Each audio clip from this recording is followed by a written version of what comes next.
Racing into battle. Images shared exclusively with CNN, filmed by combat medics in Myanmar. They extract a rebel fighter wounded in a clash last October with government forces.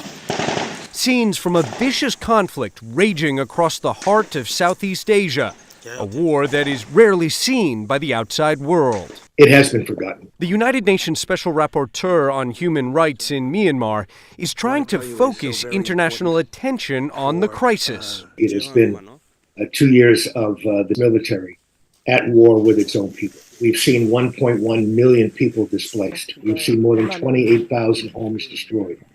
Thousands of people have been killed. Before the war, this group of medics included a high school student, a lab technician, and a hospital nurse. Why are you guys doing this? Why are you risking your lives right now?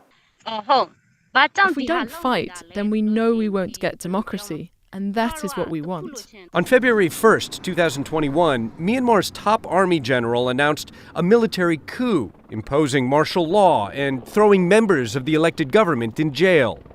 A deadly crackdown crushed anti-coup protests, forcing the opposition underground and into the jungle.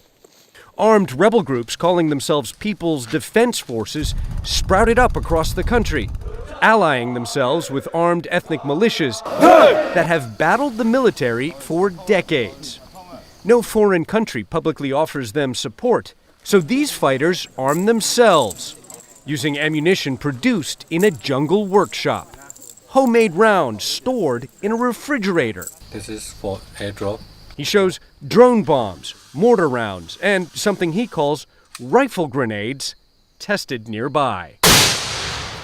Compare these makeshift weapons to the military, boasting an arsenal that includes tanks and warplanes. One of the military's deadliest airstrikes on record involved what was promoted as a local golf tournament last October. The competition and subsequent concert, organized by an ethnic opposition group called the Kachin Independence Organization.